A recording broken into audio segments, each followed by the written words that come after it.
and welcome to this meeting titled Jeremy Corbyn, Antisemitism and Justice for Palestine. My name is Michal, I'm a member of the Labour Party, and I'm very pleased to have with us tonight, in order of their speaking, Ben Jamal, Director of Palestine Solidarity Campaign UK, Naomi Wimborne-Idrissi from Jewish Voice for Labour, Shabbir Lakha from Stop the War Coalition, Salma Karmi-Ayyoub who is a human rights lawyer, and last but not least, maybe. Ferguson, who's an anti-racist activist, and we were meant to have Alan Kenny here tonight, who's on the Alex Kenny, who's on the NEU executive, but he's at a very important meeting in Tower Hamlets tonight at a school that is preparing to go on all-out strike. So if it wasn't for that, he would have been with us tonight. So the order of events tonight, really quickly, is each of the speakers is going to speak for about 10 minutes. Then we'll have a discussion from the floor, questions and answers, and then each of the speakers will have a chance to come back for about 2 to 3 minutes. And we'll have some time for announcements at some point later. And I just want to say one quick thing. This is a very, very important debate. It's about a sensitive but very important set of topics, and we want to really keep the discussion in the spirit of that debate and of the democracy of the meeting, so giving people a chance to speak and to be heard. So thank you. Without further ado, I will turn to Ben. Thank you. Thank you very much. I'm just glancing because I'm precariously stood in the platform. I'm really conscious if all the speakers move slightly to the left, I'm going to fall off the edge, and I think there's probably a political metaphor. So, the subject of tonight's talk frames the debates, the narratives about anti-Semitism, the crisis of anti-Semitism, as largely perhaps a function of attempts to destabilise Jeremy Corbyn within the Labour Party. And it's true, I think that is part of the dynamic. But I want to begin the evening by looking more broadly at the wider attacks on the Palestine solidarity movement globally and in the UK, the attempt to stifle and limit legitimate criticism of Israel, and the utilisation of the narrative of anti-Semitism as a key tool to achieve that. But for those who think that narratives about anti-Semitism within the Labour Party only arose with the election of Jeremy Corbyn, let me quote you this. This comes from The Spectator. Community activists believe that the Labour leader's position on Israel has become such a sticking point that many Jews who traditionally vote Labour cannot bring themselves to do so. One said they have been forced to choose between their party and their support for Israel in a way they never thought they would be. Some have already made that choice. Last autumn, Maureen Lipman declared that for the first time in 5 decades, she would not be voting for Labour. When was that? That was in 2015. Who was it written about? That was written about Ed Miliband. Why? Because he criticised Israel's assault on Gaza in 2014 and then whipped his MPs to vote to recognise the state of Palestine in the debate in Parliament. But as I said, the main dynamic that's of concern to me is what I would frame as a global attack on the Palestine solidarity movement that is coordinated by Israel and its allies in response to the growing concerns about the success of the solidarity movement, but more specifically, a concern about the strategic threat that is identified through the growth and momentum of the boycott, divestment and sanctions campaign. Now we need to put this into a certain frame. I have been campaigning on Palestine for 15-20 years. I suspect some people in this room have been doing it longer than that. I have yet to meet a prominent campaigner on Palestine or identified an organisation that is prominent in its campaigning on justice for the Palestinian people that at some time or another has not been framed or described as an anti-Semitic organisation. But what I'm talking about is something that I would say is more systematic, more organised. It attempts to bring into the mainstream a narrative that one should treat those who are campaigning for justice for the Palestinian people with suspicion, doubt their motives, question their integrity, and deny them political space. And we can map a timeline for this. A key moment in the development of this strategy was in 2010, when an Israeli think tank called the Reut Institute launched a report, launched it in the UK. It identified boycott, divestment and sanctions as the key strategic threat to Israel. It said that the UK was the hub of the solidarity movement and that the Israeli government needed to take this threat seriously. A few years later, specifically motivated, I think, by the impact of Israel's assault on Gaza and what that meant in terms of Israel starting to lose global public opinion, Netanyahu made a speech in which he said, "I regard boycott, divestment and sanction as the most significant strategic threat to Israel." He appointed a minister, a man called Gilad Erdan, as Minister of Strategic Affairs. He was given a brief, sole brief, to be responsible for coordinating global efforts to oppose boycott, divestment and sanctions. And we've seen since then, his ministry mapped out that strategy. We've seen it put into operation. Three key components. First of all, the use of lawfare. So the introduction of laws across the globe that attempt to render BDS illegitimate or illegal in some cases. We've seen laws introduced in the States, in France, in the UK. In November 2016, the government introduced regulations that prohibited local government pension schemes from divesting from companies complicit in Israel's occupation. And some of you will know PSC took the government to court. We won the first battle in the High Court. Those regulations were thrown out. Last month, the government won on appeal. I can announce tonight we are seeking permission to appeal to the Supreme Court, so that battle continues, and we are launching a significant fundraiser to fund that action.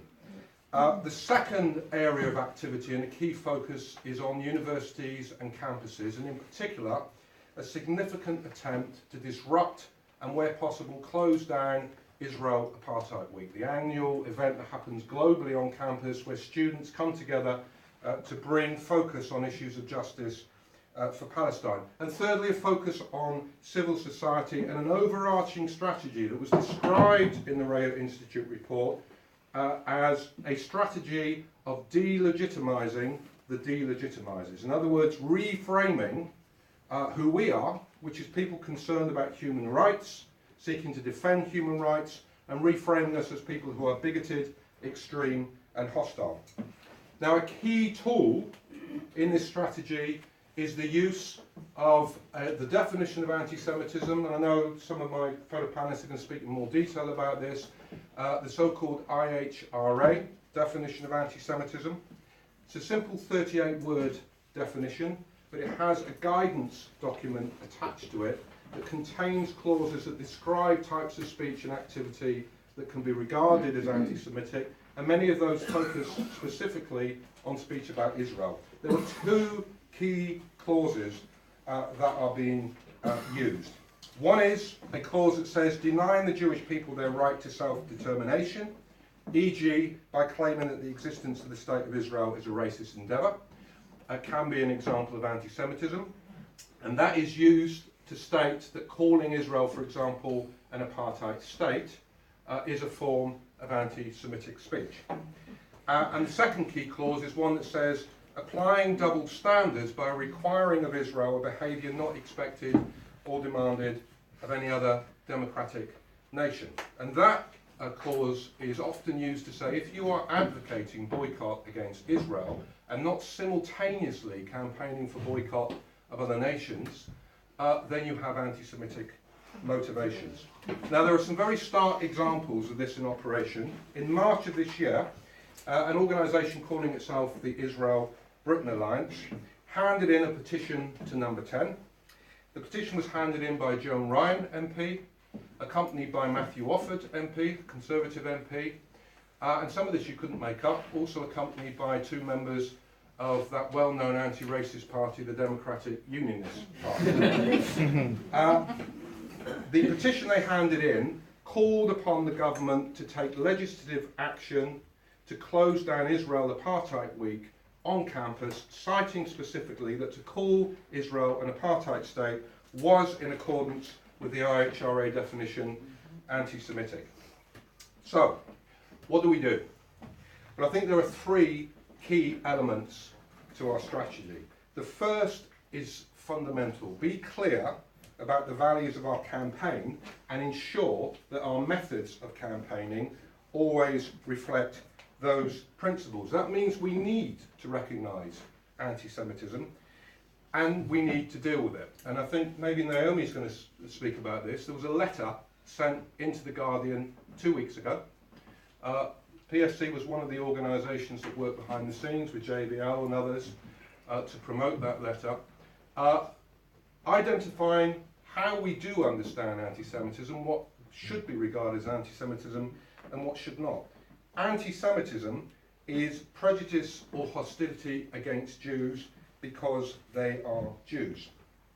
Speech about Israel can be anti-Semitic if it draws on anti-Semitic tropes, if it engages in conspiracy theories about Israel controlling world events, if it suggests that all Jews are responsible for the actions of Israel. Those are examples of anti-Semitism, and we should have no truck with them.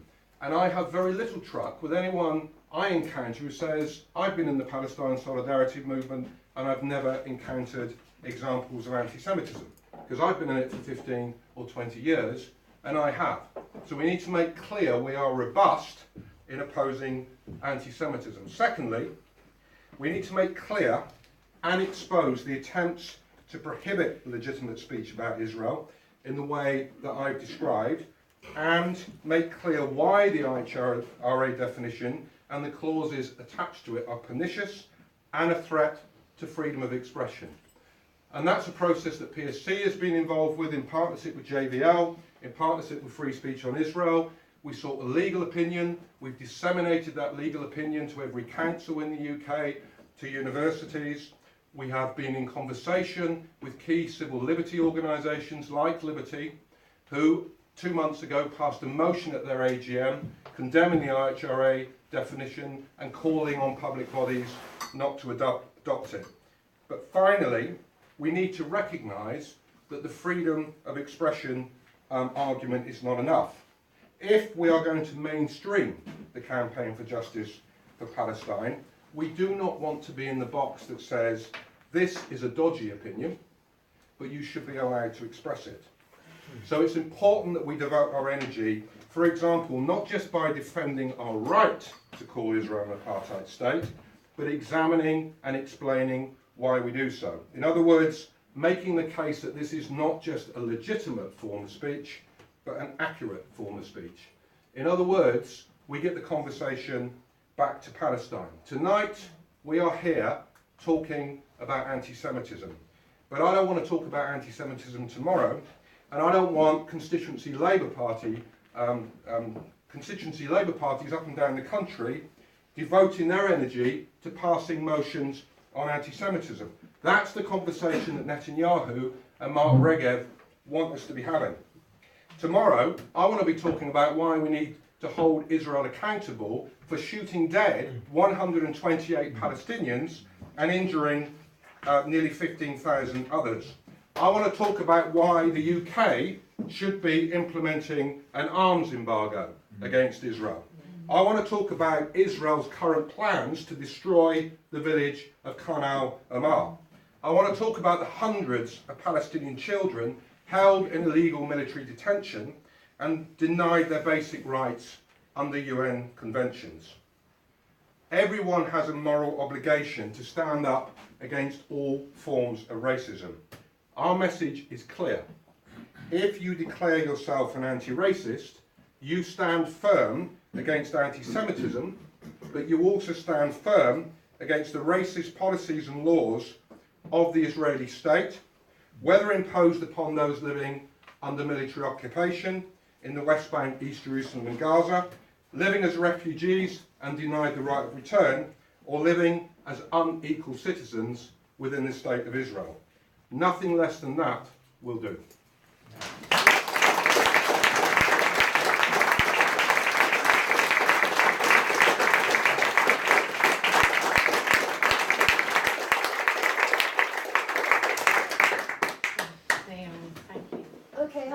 First of all, I might need to shout, because I can't move the chair back. Different problem at this end of the platform. On the far right, yeah. Oh, God. Right, I'm Naomi, and I'm one of the founder members of Jewish Voice for Labour, which is an organisation we would much rather not have needed to found. Identity politics has its downside, and really, as a Labour Party member, I don't want to be going around saying, as a Jew, I want to prevent the closure of this hospital, or as a Jew, I really think it's important we build a national education service. We didn't build JVL in order to do that sort of campaigning. We founded it because we had to, because the only voice that Jewish Labour Party members could identify with was this group called the Jewish Labour Movement, which arises out of it comes out of a Zionist organisation called Palestine, which has been affiliated to the Labour Party since the 1920s, and it has actually, as a sort of left Zionist, and there is a spectrum in Zionism, as a left Zionist movement, it pretty well determined Labour Party's, the evolution of Labour Party's attitude towards Israel and Palestine. They made people believe that if you supported Zionism, you were going to go and civilise the barbaric Arabs, you were going to take a sort of utopian form of socialism out to Palestine, and you were going to form a wonderful new society that we could all support, and solve anti-Semitism all to stroke. Wonderful. So that was a sort of an analysis that it was impossible for most people to deny at the time. We know now that it was a lie at the time, and it's certainly very clearly a lie now about what Zionism represents. So sorry, I've gone back into time there. Anybody heard of Humpty Dumpty? Remember one of Humpty Dumpty's famous phrases? Must get it right. He said, when I use a word, it means just what I want it to mean, nothing more nor less. Now that's quite a controversial dictum in any situation, but if you apply it to a word like anti-Semitism, which is so loaded with significance, it can result in some people using that term in a way which deprives other people of political office, of the right to participate in a political process. It can deprive people of their mental health, and it can deprive people increasingly of their livelihood. This is what is happening with the misuse of the term anti-Semitism in our society now, and it's been very prevalent within the Labour Party because of the dynamic that Ben so accurately outlined, the drive to oppose Jeremy Corbyn as leader, what he represents as a socialist of the left, of a man who is opposed to the worldwide domination of the imperial powers. And it also aligns very neatly with the strategy of the Israeli Ministry of Strategic Affairs, which Ben also outlined, which we've been facing for a long time as Palestine solidarity activists. Now there it is in the Labour Party. I must say, for people within the Labour Party, I'm sure there's quite a number of you here, you've probably come across ordinary members who are absolutely baffled about why they are being battered over the head with this anti-Semitism weapon. We as Palestine solidarity activists have known about it for more than a decade, for a long, long time, as Ben said. For people in the Labour Party, it is just horrific. And they see themselves being attacked as racist, as Jew haters, something that the vast majority are clearly not, although there are exceptions, as Ben said. And the reaction has often been just to shut up about Palestine and Israel.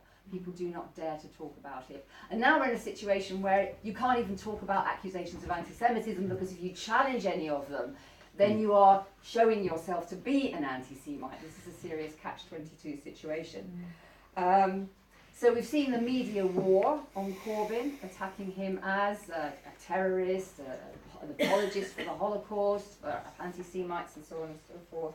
And we've seen the vilification of whole numbers of good anti-racist activists within the Labour Party. High-profile ones you'll have heard of. You'll have seen Ken Livingstone forced to resign. You'll remember perhaps Tony Greenstein, one of the anti-Zionist Jewish activists, who was attacked initially as an anti-Semite and then driven out for other reasons, which we could go into if you want, but probably not tonight.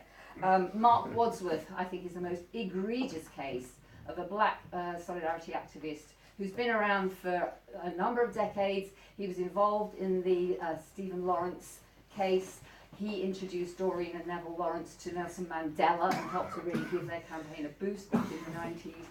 And he has been expelled. And again, it's not for anti-Semitism, although for nearly 2 years he's been vilified in the press for abusing a Jewish MP and making her run tearfully from the launch of the Chakrabarti report, none of which happened, of course.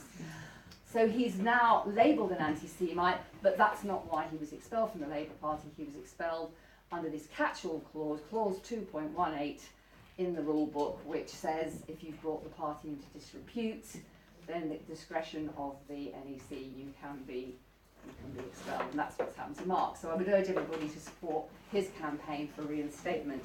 The campaign also involves working on the structures within the Labour Party which allow this kind of thing to come up. Tomorrow, I said that it can affect people's livelihoods, the way the IHRA, the way the definition of anti-Semitism is interpreted. Tomorrow morning, I have to go to a hearing of Hammersmith and whatever it is. Which local authority is it? Hammersmith and Fulham. Hammersmith and Fulham, that's the one. Because there is a housing officer there who has been sacked because of something he said about Zionism in Parliament Square during a demonstration. He'd already been expelled from the Labour Party because he's a member of a small left-wing grouping which has brought upon itself the ire of the machine within the Labour Party, which is not synonymous with Corbyn, I must hasten to add. It's a very Byzantine, sort of pre-Corbyn machinery which is working away there. He's already been expelled from the Labour Party, but now he's lost his job, and tomorrow he's appealing, and it's all to do with something he said about Zionism. Something he said about his interpretation of what happened in Germany before the Holocaust. It's unimaginably horrendous. Then, of course, we're going to have to all rally round and defend Jackie Walker, a black Jewish activist with a fantastic personal history, a unique perspective on racism and on anti-Semitism and on the history of anti-racist struggle. And she is going to come up for expulsion very soon. She's been suspended for a long time. It's scandalous. So not only is this definition, the International Holocaust Remembrance Alliance definition, a very dangerous weapon in the hands of people who simply want to eliminate the left from the Labour Party by identifying them with anti-Zionist opinions, and also to silence pro-Palestinian activism, it's also completely the wrong way to approach dealing with real anti-Semitism. What the IHRA definition does is it conflates, this is the word that's been widely used, attitudes to Zionism and Israel with attitudes to the Jewish people. Now, as a Jew, I have spent a large part of my life patiently explaining, when people learn that I'm Jewish, that this does not entail a particular political opinion about the Middle East. Jews are allowed to have a range of opinions on that subject, as on everything else. So, you know, a long time saying the history of Zionism is not one that's sort of uniformly embraced by all Jews. Far from it. There were mass movements. The Bund back in the Russian Empire before the Second World War was a mass workers' party of Jewish people who did not identify with Zionism and in fact often vociferously opposed it. It's very irksome to hear the suffering of the Holocaust and the tragic deaths in the Holocaust used by apologists for Israel to justify their actions against Palestinians.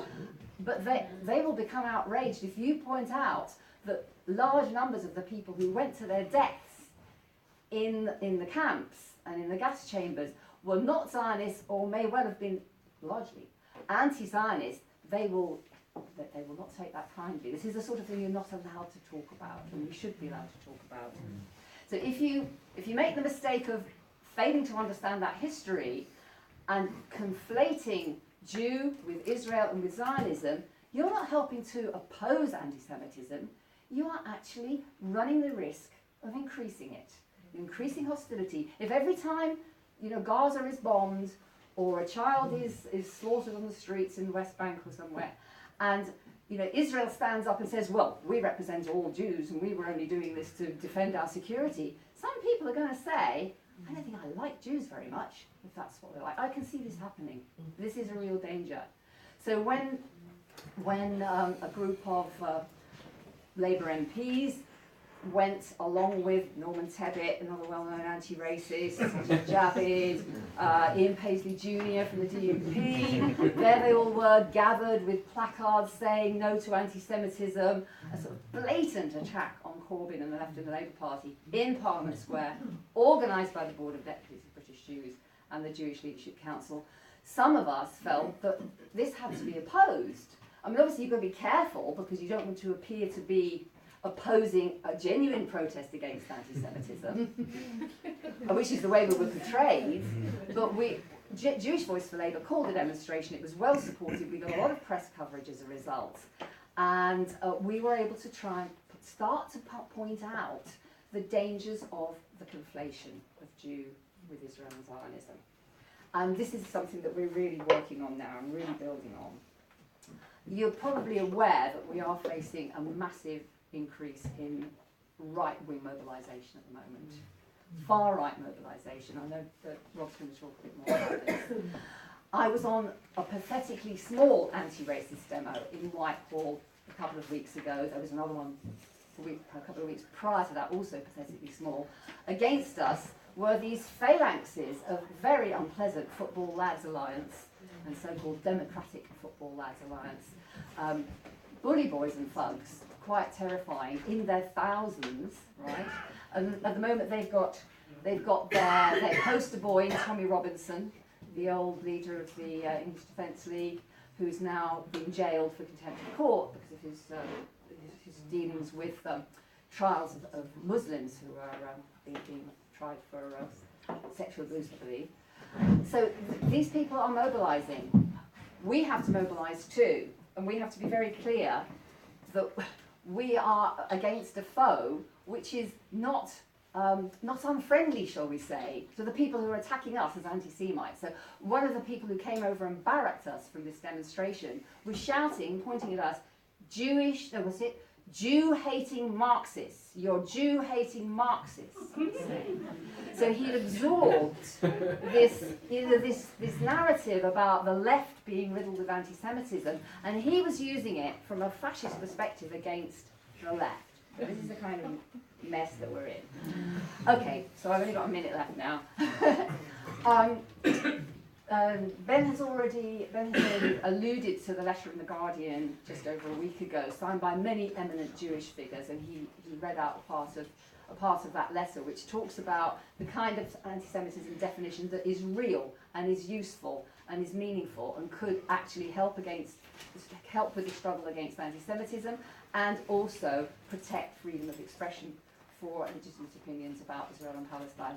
There's going to be a second phase of that letter, supported by a huge range of trade unionists and parliamentarians and cultural figures.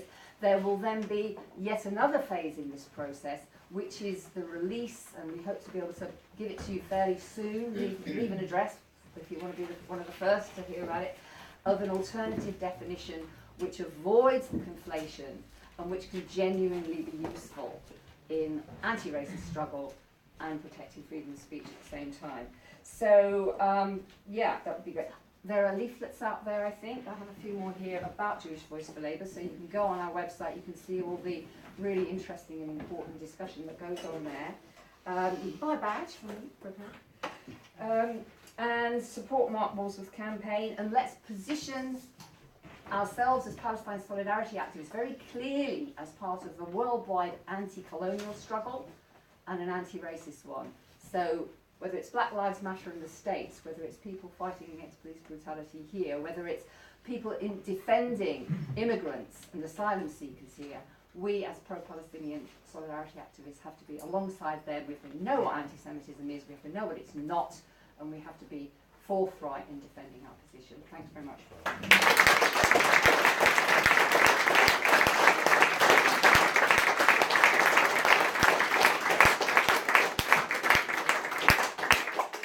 Thank you very much, Naomi.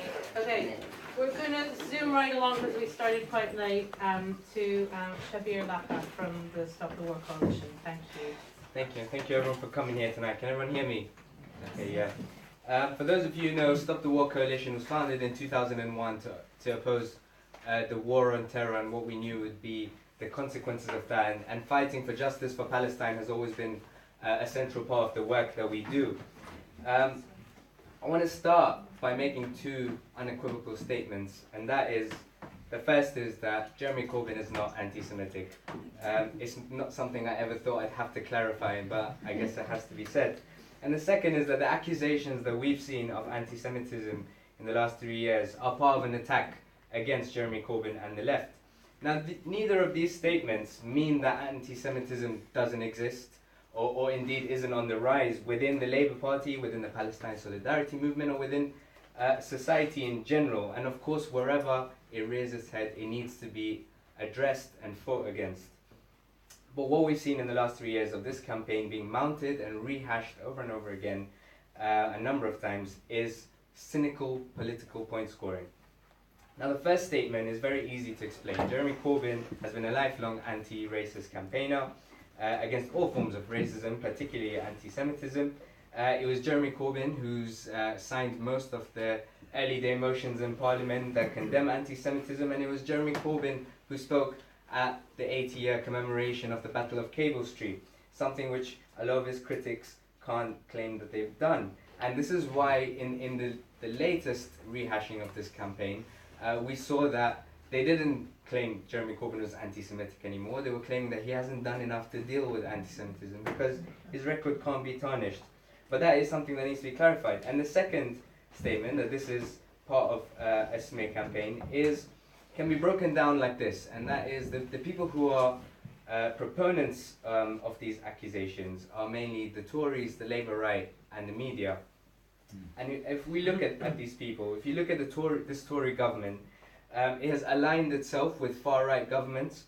Just recently, Boris Johnson congratulated Viktor Orban of Hungary on his victory after a very thinly veiled anti-Semitic campaign. Theresa May will soon be rolling out the red carpet for Donald Trump, who didn't mention the Holocaust or Jewish people on Holocaust Memorial Day, who regularly retweets antisemites from his alt-right voter base, and has repeatedly refused to condemn actual Nazis, including the Ku Klux Klan. And when we saw the horrifying march that took place in Charlottesville, he even went as far as saying that there are some good people on that side. The same people who had Nazi emblems on them and resulted in the death of one anti-fascist campaigner, a woman named Heather. And we can look at the media as well. I mean, you have rags like the Daily Mail, who in the 30s, who think they can run front pages lecturing Corbyn on anti-Semitism. And similarly, you have people like Alan Sugar, who we all saw his recent tweet about the Senegal football team, who thought it was appropriate to Photoshop an image of Jeremy Corbyn as Adolf Hitler. Similarly, Nigel Farage was running shows on LBC talking about, is Jeremy Corbyn doing enough about anti-Semitism? So this is the kind of hypocrisy that we're seeing. And you only have to look at the recent campaign that's been launched by the Muslim Council of Britain about Islamophobia in the Tory party, and seeing the level of coverage that that's got compared to the coverage that anti-Semitism in the Labour Party got, to see this huge divide.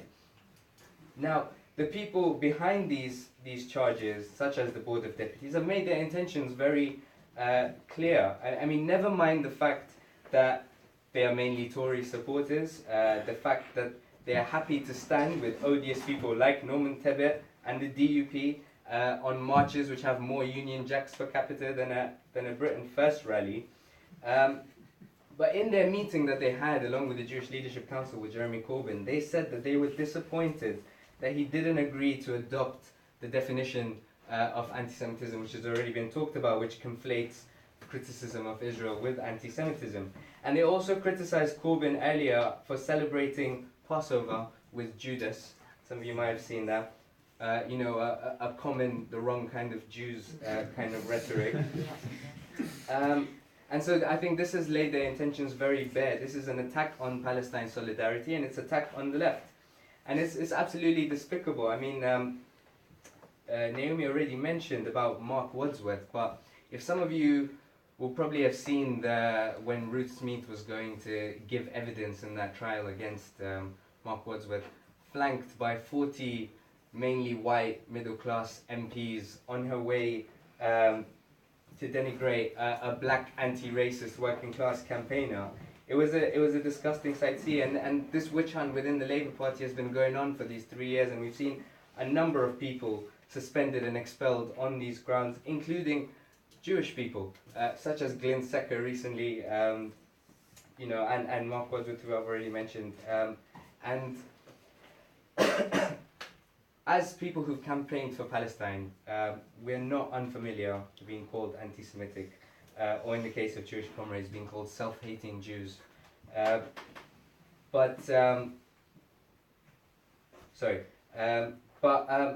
think one thing I forgot to mention, sorry, I just skipped my notes. The Board of Deputies and the Jewish Leadership Council, and also Labour Friends of Israel, also put out a number of disgusting statements and tweets which were justifying the massacres going on in Gaza at the same time. I think that's something to bear in mind in terms of where their intentions are. But yeah, the point I'm trying to make is that the impact of this anti-Semitism smear campaign has been to damage the left and to undermine the fight against racism and for justice for Palestine. We recently saw Michael Gove had the audacity to say that Jeremy Corbyn was weaponizing the Windrush scandal to distract from his failings on anti-Semitism in the Labour Party. And Theresa May responded to a question put to her in PMQs by Jeremy Corbyn on Windrush, saying that I will not take accusations from a man who allows anti-Semitism to run rife in his party. Now, we all know what's happened with the Windrush scandal and just how abhorrent it was, and the fact that the Tories think that they can hide behind this tells you just how damaging it is. There's also the point to be made about the Islamophobia that is run rampant by the pro-Israel, the pro-Zionist movements in this country, which are closely aligned to the same people who are making these claims. The Henry Jackson Society, for example, their associate director, Douglas Murray, just 10 years ago made a speech saying we need to make conditions for Muslims hard in Europe because they're not welcome here and stuff like that. And they're the same people who helped design the PREVENT policy and the counter-terrorism policies. And it's Majid Nawaz, who is also part of the Quilliam Foundation, also part of this group, who spoke at a counter-demonstration against Al-Quds Day demonstration, along with Britain First and FLA members, and making the same arguments, perpetrating Islamophobia and making these claims about anti-Semitism. So we need to understand that link there. And this is the reality that we're dealing with. And we need to be clear about it and not give ground. The truth is that some of the people around Jeremy Corbyn and some parts of the left have been too accommodating about these claims, and they've been too defensive. When we can see that this is a clearly politically charged campaign aimed to sabotage the left, we can't be defensive about it. And the fact that there has been this defensiveness has allowed them to keep rehashing this campaign. So I think we need to get on the front foot about things like the findings of the Jewish Policy Research survey that they did recently, which Jewish Voice for Labour put out in a statement, where they found that there was more anti-Semitism among Tory and UKIP supporters. Things like the fact that this racist Tory government and the hostile environment that they've created for immigrants and Muslims, which is bad in itself, has also given license for racists to express anti-Semitic views and perpetrate anti-Semitic hate crimes. And we need to be clear about the centrality of Palestine in this issue. And we can't be defensive about that either. We need to be clear that condemning the occupation, the ethnic cleansing, and the apartheid that is practiced by Israel is not anti-Semitic. And we need to mobilize on these issues to make that clear and make sure that we give the signal that we are the many and we are on the right side of things. And so on that note, just to finish, like I said, Donald Trump's coming on the 13th of July. So I hope everyone will be at this demonstration in London, because it is important that on this demonstration we are not just opposing Donald Trump because he's not a nice guy and he's orange and we don't like him, but because, which is true as well, but because he is racist, he is Islamophobic, he is anti-Semitic, he's all these things, and he gives legitimacy to the people here in the UK and across Europe who think that it's okay to behave like that and think like that. So I hope to see you all there. Thank you.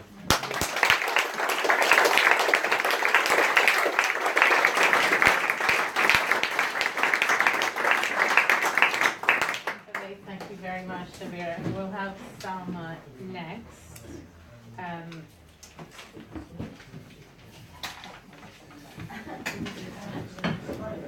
Hello everyone. What's that? I think I don't want to interrupt the conversation that's happening. Okay, hello everyone. Thanks so much for having me. I'm going to rely on our chair to tell me when I'm running out of time. Hopefully we'll stick to sort of 10 to 12 minute brief. And I hope to to build on really the comments of the previous speakers and to hopefully provide a Palestinian perspective on this whole issue of the kind of conflation between anti-Semitism and criticism of Israel. And I want to talk about what sort of impact that will have on Palestinian advocacy if this conflation that Naomi and others have talked about between anti-Zionism and antisemitism succeeds in silencing opposition to Zionism and to the more fundamental questions about Israel and its nature as a state. So that's what I would like to try to do in the time that I have. So let me start by just emphasizing something which has already been touched on, but I want to really sort of flesh it out, which is to say that I think the general kind of impression people probably get when they think about this question of the anti-Semitism allegations made against essentially anti-Zionist campaigners or pro-Palestine campaigners, the general noise that you hear is that criticizing Israel or kind of saying that Israel is bad is somehow anti-Jewish and is somehow therefore beyond the pale. And I think that's true. But I think that actually Israel itself has spearheaded a particular campaign within that general noise, which says something more specific and more definite, which is what I want to explore this evening. I think that what Israel, you see this, by the way, I'll give you some examples of Israeli spokespersons and in Israeli state literature, has been saying again and again since at least about sort of 2001, is that asserting opposition to the Zionist ideology in particular, or saying, for instance, that Israel doesn't have a right to exist, you hear this a lot, denying the right of Israel to exist, is in and of itself an anti-Semitic position to hold, that it is necessarily anti-Semitic to say Israel doesn't have a right to exist. So, for example, I remember hearing Mark Regev, when he was recently appointed as Israel's ambassador to the UK, saying that on national TV. I think it was on the Andrew Marr show. He was talking about this concept that, this is how he puts it, modern anti-Semites target the collective Jew, the Jewish state. So they target the kind of legitimacy of there being a Jewish state. And more recently, on a Newsnight interview, he started talking about the same thing. You know, people are denying Israel's right to exist. This is anti-Semitic, and he brought up the example, I think, of Russia. He said no one denies the existence of the Russian state or the right of the Russian state to exist, but they only single out the right of there to be a Jewish state or the right of Israel to exist, and that's why Mark Regev is saying that's why these claims are anti-Semitic. We've also heard a lot of the speakers have touched on the IHRA definition of anti-Semitism, which does precisely that as well. In the guidance that I think Ben mentioned, there are illustrative examples, one of which is, so an illustrative example of anti-Semitism, according to the IHRA document, is to deny the Jewish right to self-determination. And then it says, for example, by claiming that the state of Israel is a racist endeavor. Okay, so what we're seeing is a claim, an assertion that's being made again and again, which is that if you deny the right of Israel to exist, then you are an anti-Semite. So my question is, what's going on here? I want to try to unpack that assertion a little bit and to explain why it's false and why it's also so pernicious and so detrimental for Palestinian advocacy. So I think that what Mark Regev and others are really trying to say is, if you deny Israel's right to exist, what you're really doing is you're denying the fact, or you're kind of opposing the idea that there should be an exclusively Jewish state in the land of Palestine. And if you do that, if you say you oppose for whatever reason the establishment or the maintenance of an exclusively Jewish state in Palestine, what you're actually doing is you are proposing a vision, or you're making a claim which is anti-Zionist, because the Zionist ideology basically says there should be a thing called a state for the Jews exclusively in Palestine, basically. I mean, modern kind of Zionism as it's interpreted today basically makes that claim. And therefore, if you counteract that claim, you're basically opposing the legitimacy of the Israeli state, and you're opposing the veracity of that political ideology, Zionism, which underpins modern Israel. And that is what Israel is saying is anti-Semitic. So, I hope that's clear, that that's the claim that Israel's making. Now, I hope it's also clear that it isn't anti-Semitic to oppose Zionism or to impose a so-called right of Israel to exist, which really means the right of Israel to be an exclusively Jewish state in Palestine. And the reason it's not anti-Semitic, if that's not already clear, is, there are many reasons, but I think at its very basic, at a very basic level, anti-Semitism is hatred or hostility towards Jews, right? On the basis of the fact that they are Jewish. Opposition to Zionism, or the idea of Israel, is opposition to a political ideology. So the two things are separate. Furthermore, another thing that people, I think, often overlook is Israel tries to kind of conflate itself, Israel the state, with the Jewish people, as Naomi mentioned. This is incorrect for no other reason that the state of Israel, when you're talking about opposing the existence of a state, or the legitimacy of a state, or the constitution of a state, or the regime that governs a state, you're basically opposing a construct, right? An inanimate political legal construct. And that's obviously distinguishable from your views on the people who the state claims to represent, which is in this case the Jewish people. We also have to be clear, Israel claims to represent those people. Many Jews, as we know, Naomi and others, and Rob would disagree with the fact that Israel really represents them. So that's the formula, I think, that's really at the forefront, or at the kind of heart of this anti-Semitism campaign. Now, what I would like to spend the rest of my time doing is to talk about why Israel is so intent on promoting that idea, and what's the impact on Palestinian advocacy. And I've only got 5 minutes or so left, so I'll try and be as quick as I can. So why? Why stop Palestinian campaigners and others from opposing Zionism or opposing kind of the legitimacy of the state? And I think the reason for that, and the reason we're seeing this campaign being fought so vociferously by Israel and its supporters at the moment, is ironically because of the fact that Israel is actually facing a genuine legitimacy crisis. So let me try to explain that a bit better.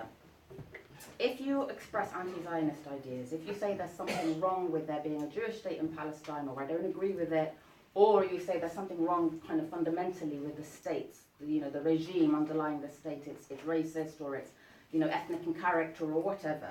So if you, in other words, assert these kind of anti-Zionist, broadly speaking, anti-Zionist ideas, then you're obviously challenging kind of the legitimacy of the Israeli state as it's currently constituted. And so when Israel says, no, you can't assert any of those sorts of ideas because to do so is to be anti-Semitic, it silences discussion about its legitimacy, right? It silences any debate or challenge about things that go to the heart of Israel as it exists today. And as I said, the reason is because of this genuine legitimacy crisis that Israel is experiencing. In a nutshell, I think there's two main reasons that Israel's currently facing the legitimacy crisis. The first is, for those of you who know about Israel-Palestine already, this won't come as a surprise, but there is basically, due to the kind of extent of Israeli colonization of Palestinian land and its designs, to control the whole of what was Mandate Palestine, you currently have a kind of binational reality in Israel-Palestine. You have Israeli sovereignty asserted over a land, territory that has 50% essentially Palestinian Arabs living in it and 50% Jews living in it.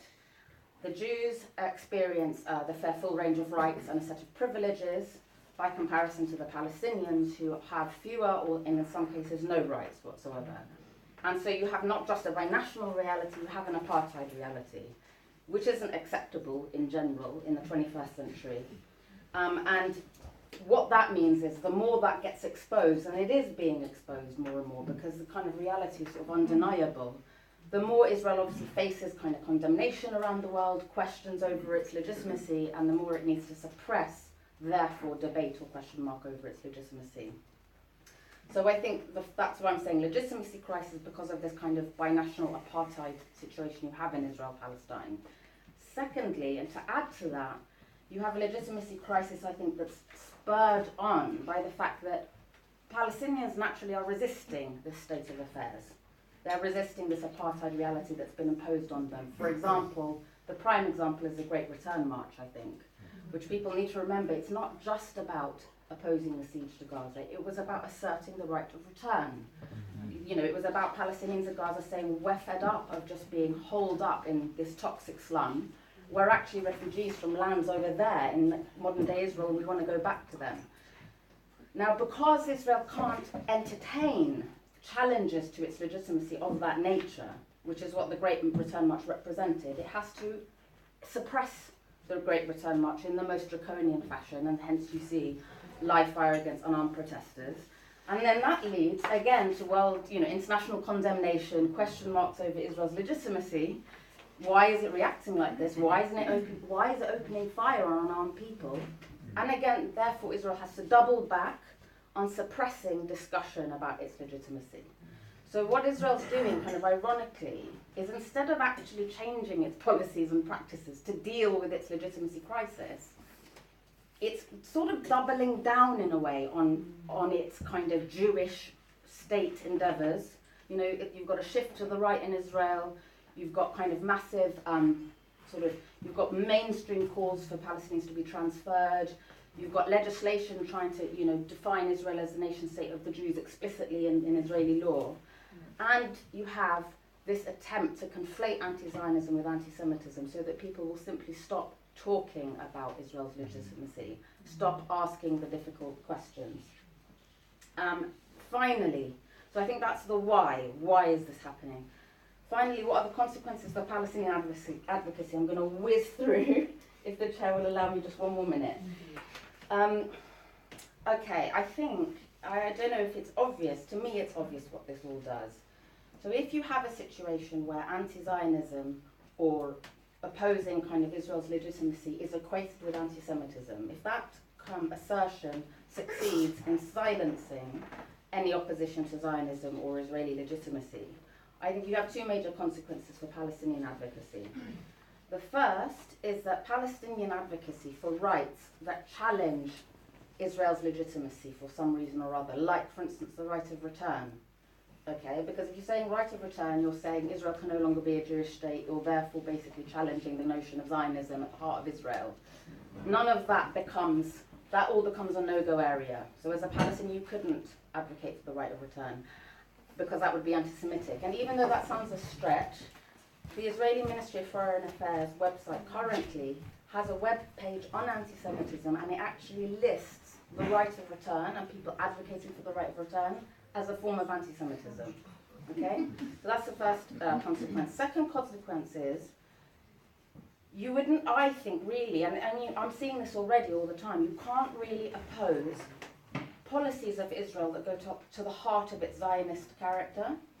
So, for instance, you can't oppose or say that it's illegitimate to have something called the law of return, where Jews everywhere in the world can go and get automatic citizenship in Israel, but Palestinians are denied parallel rights.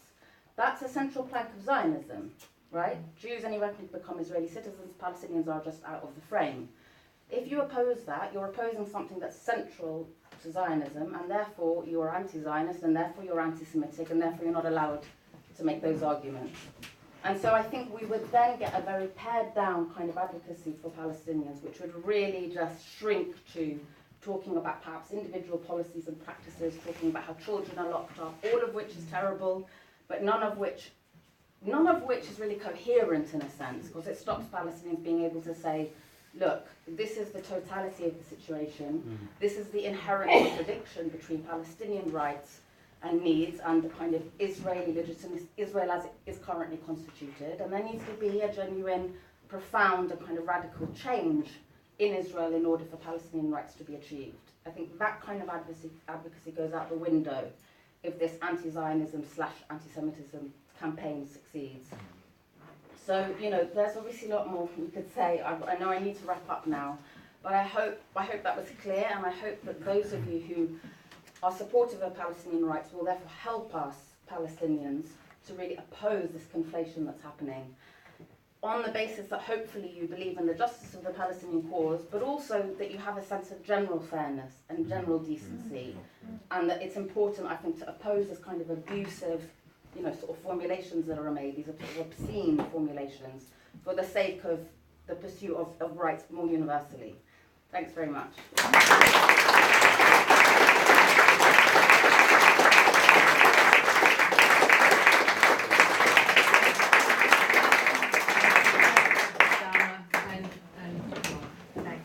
Thanks everyone. I'm very pleased to be sharing this platform today because I think that what is at stake here is of vital importance to all our movements and the entire left. First, of course, because of Palestine. Ben and Salma have highlighted not only the horrific shooting down of protesters at the Gaza fence, but also the fundamental questions around Israel and Palestine, and the silencing of debate and discussion around those. But there's also another development, really a development that's come into sharp focus since the last time that some of us were on on a platform discussing the same question in London at the end of April. And it's a development I wish to address because across Europe we have witnessed the rise of the far right, and that movement has come onto our own doorstep and onto our own streets here in the UK. So 2 weeks ago we saw 15,000 supporters of Tommy Robinson with fascists and Nazis at the core marching in London. And this, in my view, marks a turning point that has a bearing on this meeting here today, and that I will come back to. See, I don't think I'm overstating things to say that my political outlook has been framed by the fact of anti-Semitism and the Holocaust and my own family history, not least the horror of genocide and loss. I'm not claiming a unique position or history in saying that. In fact, the horror really is that it is so far from being unique in terms of Jewish experience. But I want to argue that anti-Semitism, because I think this is important in understanding the nature of the accusations. Anti-Semitism is not a free-floating prejudice. Modern anti-Semitism was forged as a foul reactionary ideology during the late 19th century. The anti-Semite portrayed every failing of society, social discontent, economic crisis, military defeats, all as the work of an alien, hostile Jew. And by the way, we're hearing those stereotypes give an echo on the streets of London a couple of weeks ago. And it was forged, you know, the idea of an alien hostile force of being the Jew. And it was forged as a challenge to the left, as a challenge to socialist ideas. Indeed, socialism was cast itself as an alien Jewish invention. And this foul ideology is once again on the rise. In my mother's native Hungary, where her sister perished in the Holocaust, this is how today's far-right Prime Minister, Viktor Orban, speaks of a Jewish menace. And Shabbir actually referred to this earlier. but I want to quote him. "We are fighting an enemy that is different from us. Not open, but hiding. Not straightforward, but crafty. Not honest, but base. Not national, but international. Does not believe in working, but speculates with money. Does not have its own homeland, but feels it owns the whole world." And this is in the context of an anti-Semitic campaign conducted across Hungary, featuring George Soros, the Jewish financier.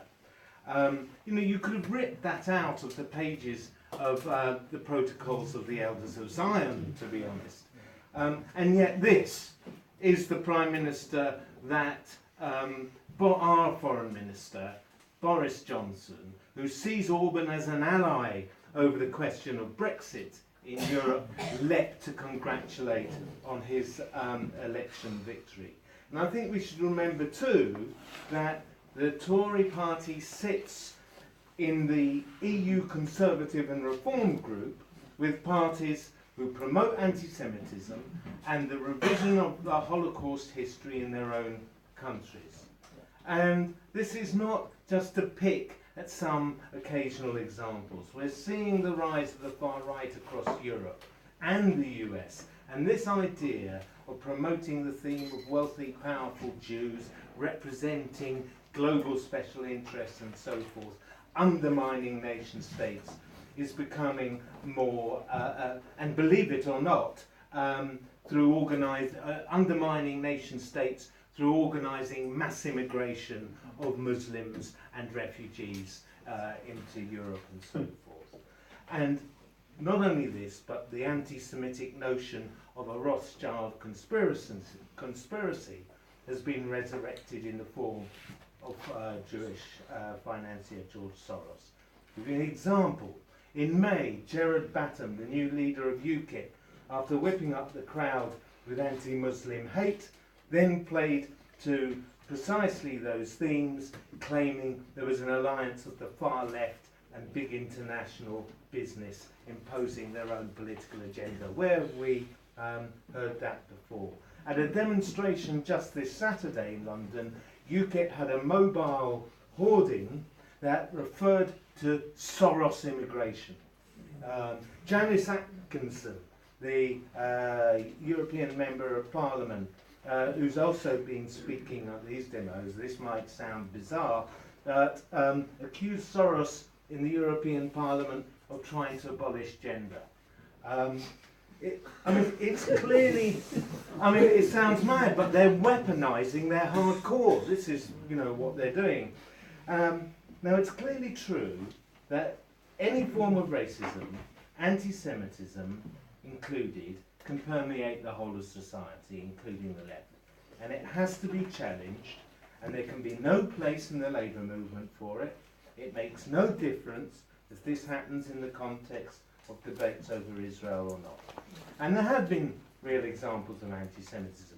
Personally, including within Labour, personally, I think they could have... Just playing with it. Oh, right. Right, 10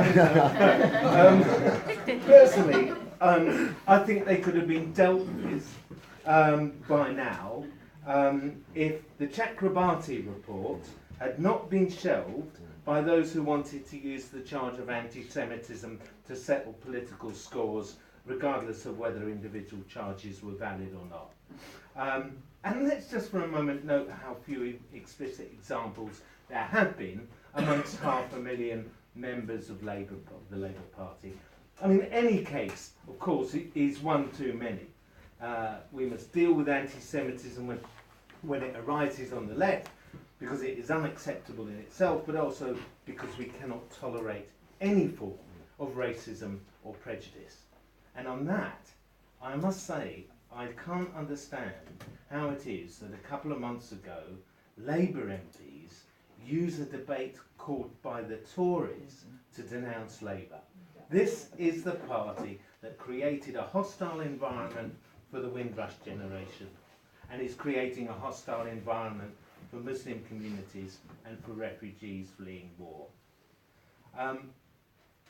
I want to just say one thing about anti-Zionism, because I came to an anti-Zionist position. Anti-Zionism has existed amongst Jews as long as political Zionism has existed. Indeed, before the Holocaust, Zionism commanded only minority support amongst European Jewry. That position was transformed by the experience of the Holocaust itself. It transformed the political terrain as the notion of a Jewish state appeared to offer sanctuary when in Europe's darkest hours there'd been none. And my own Jewish family is and was both Zionist and anti-Zionist. I want to say one thing. Let's remember that that distinction made no difference at the gates of Auschwitz. And I don't believe it makes any difference for the real anti-Semites and fascists of today. And here I want to, drawing to a close, I do want to say something about the IHRA definition. Because I think the initiative taken by Jewish Voice for Labour and the others collaborating with them is extremely important. For those of you who've seen the letter in The Guardian last week, yeah, you will see, I think, the basis of a real, genuine definition or approach actually arms us to be able to fight anti-Semitism as it really is, and indeed take a principled approach to all types of oppression. My view is that it's not just that the guidelines conflate criticism of Israel and anti-Zionism with anti-Semitism. I think the definition itself, the preamble, is weak, it's unspecific, and in my view it's totally inadequate to confront the real threat that we face. And whether by default or design, it allows governments like Hungary and Austria that are led by or includes parties who promote anti-Semitism to sign up to it without a problem. And it provides a window for the far right and the Nazis, such as those at the core of the Tommy Robinson movement, to claim that the left are the real racists. So not only does the IHRA definition conflate the question of anti-Zionism, criticism of Israel and anti-Semitism, I think it disarms us against the real threat and its sources. It fosters divisions amongst those for whom unity is an essential condition for defeating the right. And it's therefore very important, in my view, that when they come into the public domain, the statements and the definition referred to by Naomi earlier is taken up in our trade unions, in our student unions, in our in Labour Party wards, in community organisations and so on, because both over the question of Palestine and indeed over really arming ourselves against the emerging threat from the right, I think it's an important weapon. And this is going to require unity regardless of views and differences over Palestine. The definition as it is undermines, makes that unity all the more difficult to achieve. And so finally I just want to say this. That means, however, that we have to take an absolute principled, firm and open stand against a cynically motivated onslaught on Corbyn, the Palestine Solidarity Movement and the left. And that's got to be fought openly and across our entire movement.